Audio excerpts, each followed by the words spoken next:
Cap and Trade 2.0 is effectively dead. So we're going to try for 3.0, or the governor step in now. And you've probably been bombarded with all kind of bad and kind of scary coronavirus headlines this week, but we got some good news for you this time. And are you ready to spring forward? Yeah, we're still doing that, despite Oregon lawmakers voting to get rid of it. Here's the story. I am Dan Haggerty. It is Friday. I'm in my floods. I'm ready to stomp confidently into the next half hour that we spend together. Welcome to the story. Now, if you've been with us for a while, you know the drill. You know how to play the game here. If not, and you're just stumbling onto this little news program of ours, grab your phone. We want your questions and ideas and concerns and thoughts and everything. Give us your feelings. Just reach out. Use Instagram, Facebook, email, or Twitter, and use the hashtag #HeyDan. Now, I'd like to move into this weekend with you with some good news. In the end of one of the worst vacations in history, that couple from Forest Grove is finally coming home. You remember them, right?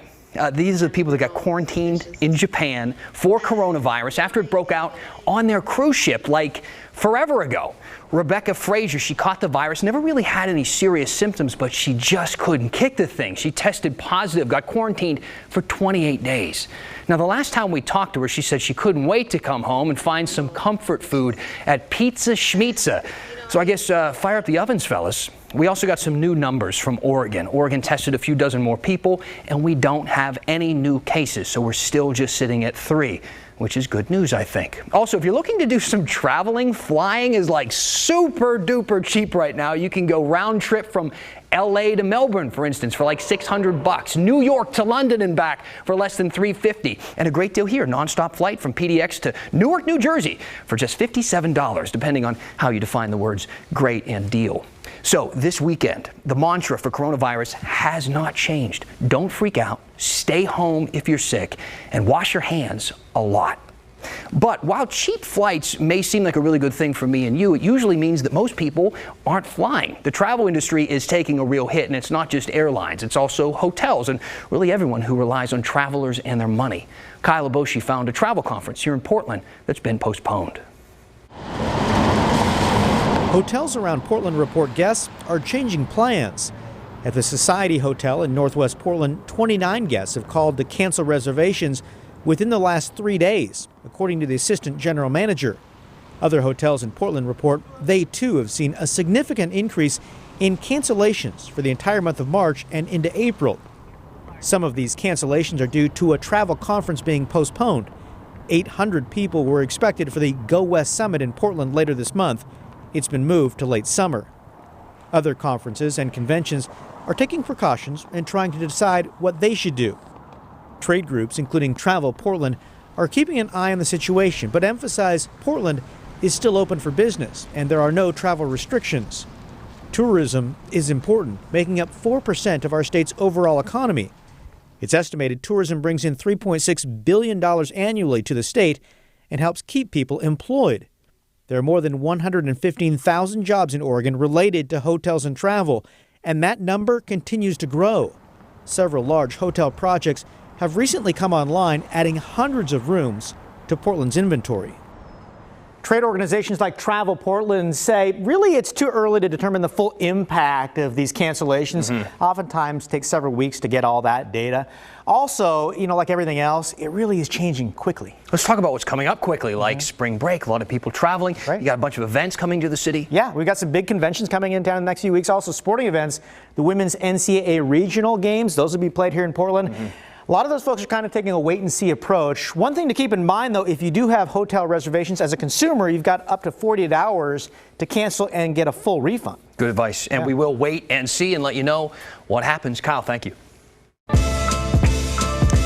Now let's talk about our big story tonight. Oregon's short session is over. Democrats ended it early after Republicans refused to come back and vote on cap and trade. So the question is, what now? Well, we're going to get to that in just a minute. But first, let's look at some of the casualties from this walkout. And by that, I mean the bills, the more than 200 bills that got held up and are now effectively dead. Here's a look at some of the big ones. A lot of you have been writing in about these. Now, besides cap and trade, we've been talking a lot about these other ones here on the story. A huge funding package, for instance, to tackle our homeless crisis, wildfire reduction and recovery bills, safe gun storage, a bill that would ban police from doing fare checks on TriMet, insulin affordability. The list goes on and on and on. Actually, only 3 bills total actually made it to the governor's desk this session. So on Monday, a group of lawmakers on what's called an emergency board, they're going to be meeting, and they're able to pass emergency funding items with or without Republicans. They're planning to approve money for the state's coronavirus response and for flood relief in eastern Oregon.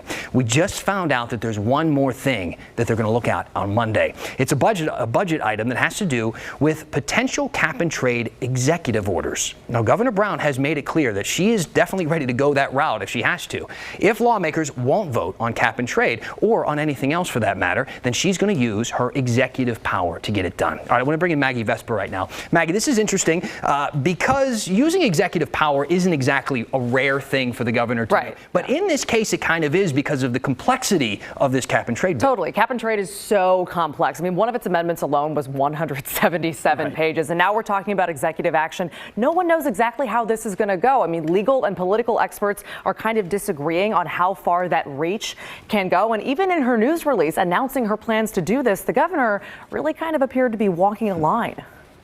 I will not back down. I will be taking executive action to lower our greenhouse gas emissions. That's how Governor Kate Brown laid out her plan yesterday. Not I'll pass cap and trade. I'll lower greenhouse gas emissions. She didn't say how. And our email today asking her team to elaborate hasn't gotten a response. So what does this mean? First things first, let's give credit where credit is due. Our political analyst Len Bergstein pointed this out last night on The Story. The fundamental question, I believe, has to do with all the fossil fuels and gas tax, and that's not something that's easily handled by an executive order. Got it. In other words, cap and trade is notoriously complex. Now, for context, the state keeps a list of things Governor Brown has used executive power on. Most of these moves, to be blunt, are simpler. Even sweeter, things like designating segments of the Nehalem River as state scenic waterway or keeping a commission on autism spectrum disorder going. And then some of these things are serious and sort of reactionary, declaring states of emergency, for example, after wildfires or storms. That said, Len's not the only one describing cap and trade as it's not something that's easily handled by an executive order. Last year, the Mail Tribune reported that for more than a year, Governor Brown and her staff had been going back and forth with reps from the Department of Environmental Quality. Internal documents obtained by the paper suggested options for the governor, like a gradually declining cap on industrial emissions and fossil fuel importers, or increasing access to public transit and promoting biking and walking. And it suggested ways to strengthen regulations on landfills to lower methane emissions. But the documents showed Governor Brown's reach wouldn't extend as far as a bill voted on by lawmakers. For instance, the Mail Tribune reported a bill could have allowed companies to invest in offsets, like preserving timber stands rather than buying allowances. The governor and her executive authority has less power to get creative and help industries make big transitions like this. She'll also have to leave some of this, says Len, to agencies like the DEQ themselves. The question is, how does the rulemaking actually go on? And it's a very complicated thing. The governor might say, you will make a rule about the way in which our fuels will be used in Oregon, or the renewable portfolio standard.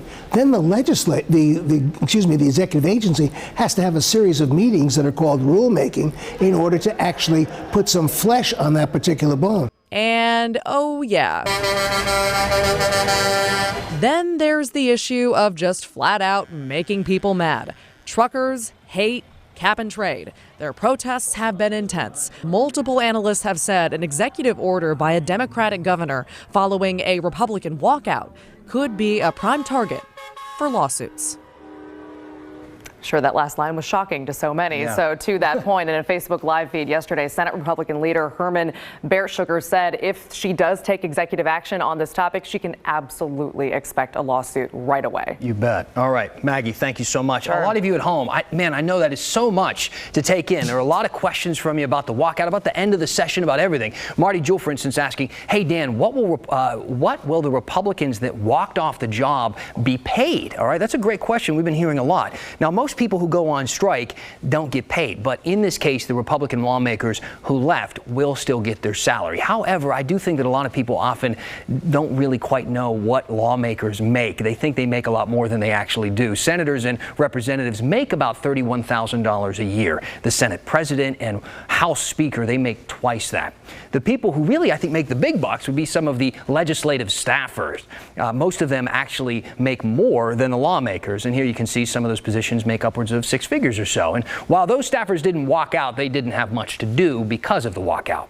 Now back to the Republicans. They can actually be fined potentially for the walkout. Last year, for instance, some Democrats tried to charge them $500 each day they're gone, but they decided to throw that out, to go against it, because they knew Republicans would challenge the fines in court, which would cost taxpayers even more money in legal fees. All right, we know that all this legislative and walkout stuff is confusing. It's heavy lifting. I get that. So let us know if you have questions. We read every single one of them. We will try and get them answered. So pick up your phone, tweet us, use the hashtag #HeyDan, and we'll do our best. Some of you noticed that everyone in our Women's History Month segment last night, well, looked the same. So we're looking at some of the women of color who we left out. Plus, he's back! The Bosnian Beast returns when the story continues.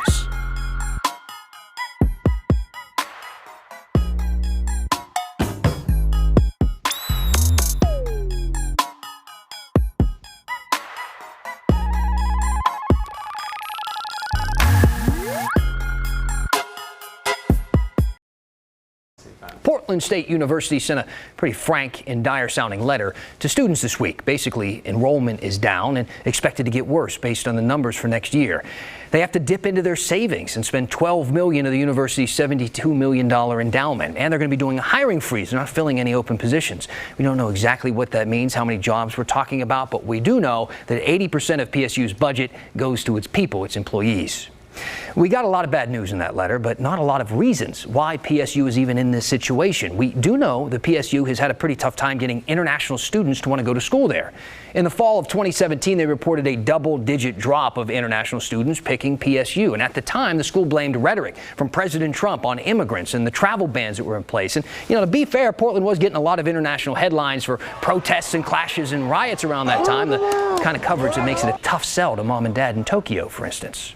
We asked today if that drop is still to blame for the university's enrollment woes, but they sort of gave us this yes-no answer. You see it here. A spokeswoman told us international student enrollment isn't down just at PSU. It's a problem nationwide due to the political climate, increased competition from other countries, and changes by other countries to lessen the number of students they sponsor here to the U.S.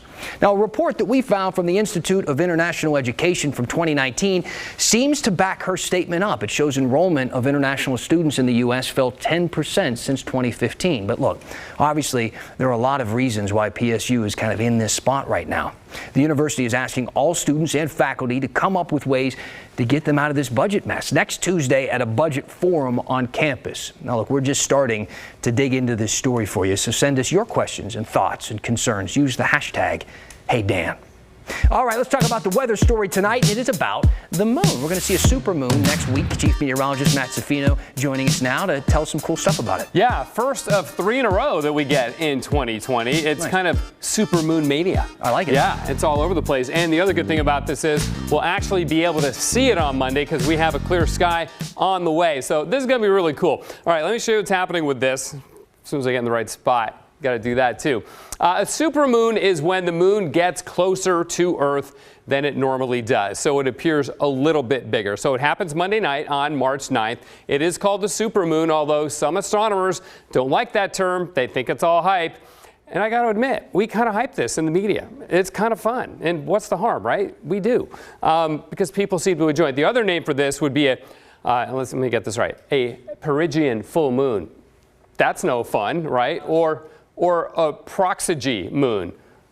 Perigee, close. Anyway, supermoon's way better than all those. So here's what happens. A supermoon occurs when the full moon, and it could be a new moon too, but then you don't see it, so what's the point, right? So a full supermoon is when it coincides with the moon's closest approach to Earth. That is called perigee, and that's why the Perigean full moon. That's where that name comes from, in case you're wondering. It's kind of geeky, but that's where that comes from. Astronomers love it. So the moon's position, the moon orbits the Earth, obviously, but it's not a circular orbit. Sometimes it's closer, sometimes it's farther away. And when the full moon coincides with, it has to be within 90%, according to astronomers, 90% of our closest approach, or the moon's closest approach to Earth, then it is considered a supermoon. So what does that mean? Will it appear bigger? Well, it does appear bigger, as much as 14% bigger than the opposite of a supermoon, which is called a micromoon, when it's smaller, when it's farthest away, okay? It's about 7% bigger than an average full moon, but it is brighter. You probably won't notice the change in size that much, but it will look a little bit brighter. And the reason you won't notice the change in size is I have a quarter and I have a nickel. The difference between a supermoon and your regular moon is about the difference in size between a quarter and a nickel. So get your change out. Check that out, Dan. Back to you. We are still not afraid to hype the moon here on the show. I'm okay with it. We'll be a hype guy for the moon. I appreciate it. You Matt, bet. thank you so much. So last night we dug into the KGW vault for Women's History Month to look at some of the women who have made a huge impact on Oregon's history. KGW, we're going to be airing a series of these pieces throughout March. But Kelly Shaw left a comment on my Facebook page pointing out something about what she saw when she watched our segment last night. She wrote this: "Every woman you featured was white." She went on to say, realizing Oregon is majority white and it may be hard to find women of color who have made history here, it is not impossible. Now, the rest of Kelly's comment included a list of women of color who have had a really big impact here in our state. And honestly, I liked it so much, I think I'm just going to read it for you right now. She wrote, "Mercedes Diaz was the first black woman to practice law in Oregon and to serve as a district court judge, not to mention the first black woman to be elected as a county circuit judge. Her impact was tremendous. How did you miss Adrienne Nelson, the first black woman appointed to and serve on the Oregon Supreme Court? Locally, Joanne Hardesty and Danielle Outlaw, the first black woman on the Portland City Council and the first black woman police chief. What about Suzanne Castillo, the first Latina elected to the Oregon State Legislature? And Jackie Taylor, first Native American woman elected to the Oregon House of Representatives. And Tana Sanchez, the second Native American woman serving in the House of Representatives." Now, Kelly went on to say, "My point is women of color have made significant contributions to Oregon history, but you left them out of the story. This happens way too often in America, but especially in Oregon." Kelly, thank you so much for pointing this out and for writing our story tonight. If you think that there's something that we've missed in our coverage, please let us know on Facebook, Twitter, email us, use the hashtag #HeyDan. Hey guys, check it out. Look who it is. You know that guy. It's our favorite Bosnian basketball player, Trailblazers center, Jusuf Nurkic. He tweeted this out, this little gif of himself walking with a little bit of a swagger, and we like it. Why? It's because he's back. Finally, it has been a year, more so actually, since he fractured his leg, and now he's coming back for the Blazers home game against the Houston Rockets on March 15th. Hey, I bet you want tickets to his return, right? Who wouldn't? Well, be ready to shell out some cash. Take a look at some of the prices for the next few home games on SeatGeek. Can you guess which one he's going to be back for? Yeah, it's the super expensive one, the one where tickets start at $53. Over on Ticketmaster, it's even worse. The nosebleed seats are going from like $60 to $70, and anywhere close jumps up to like $100 immediately. So if you want to shell out that kind of money, go ahead. If not, I hear they televise these things. Daylight saving time. 3 little words Oregon outlawed last year, right? Or so you thought. What's the deal? Are we on it? Are we not? When will the changes stop? Then, one of Oregon's most famous and modern sons calls us bland. Do I gotta fight this guy? No, because I don't want to get beat up by Ty Burrell when the story continues.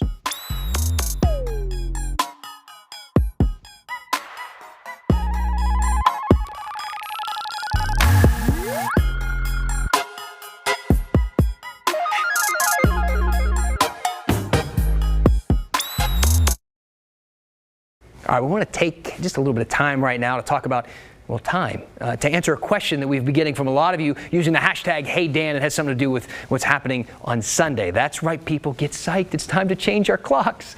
God, I'm a loser. Look, well, I don't really have time to dive into that, but the astute KGW viewers that you are, you pointed out, hey, didn't Oregon pass a law doing away with the whole time change thing? Yeah, you're right, we did. We're just not abiding by it. Sunday, our annual annoying cue to spring forward, making Monday the day you go back to work tired and cranky because you lost an hour of sleep. Awesome. But wait, didn't Oregon take care of this already? Don't we have some new law doing away with the time change? What's the deal? And how did we get here? In 1966, Congress passed the Uniform Time Act, establishing daylight saving time nationwide. Now, Oregon, slide dogs that we are, was already on board, having done the same thing 4 years prior. The idea to turn the clocks forward 1 hour on the last Sunday in April and turn them back on the last Sunday in October. Basically, it lets humans make better use of the daylight as the sun rises and sets later and later throughout the summer.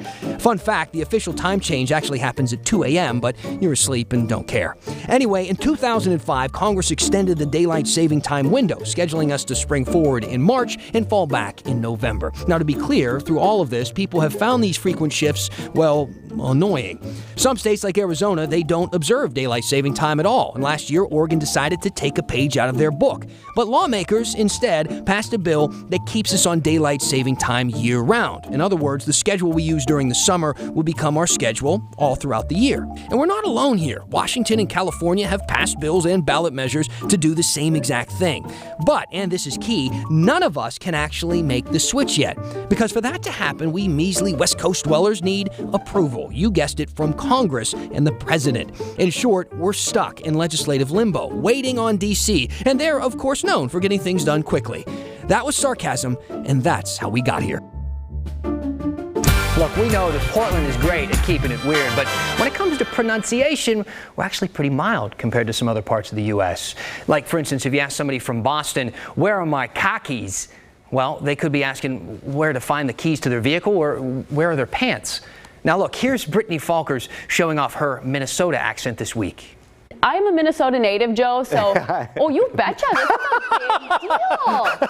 Oh, gosh, yeah. And as we say in Minnesota, oofta, that must have been some hard work there. I was going to ask you, I love the language you bring into the Northwest.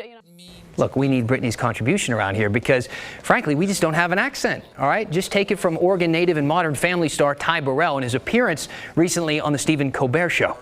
The most remarkable thing about Oregon is how unremarkable the accent is. There's no lilt, there's no twang. We're basically a state of newscasters. Whoa, dude. I feel a little attacked by that joke, though. But, you know, it's okay to sound like a newscaster. He is right, though. The Northwest accent is remarkably unremarkable. Why, though? Well, for starters, we're new here, right? We're the last part of the country to be settled, and it kind of takes a while for a distinct accent to develop. Those East Coast folks, they have more time to tell us to forget about it. But researchers say that we actually do have an accent. It's just subtle. For instance, a Northwesterner says caught, as in the thing that you sleep on, and caught, like catching a fish, the same exact way. It's what they call a merger, and while it's not really exclusive to this area, it is more common. So a Northwest accent is, I guess, kind of like our rain. It's rarely pouring on that hard, just kind of drizzles in the background. All right, we're going to read some of your comments when we come back and finish the story. We'll see you then.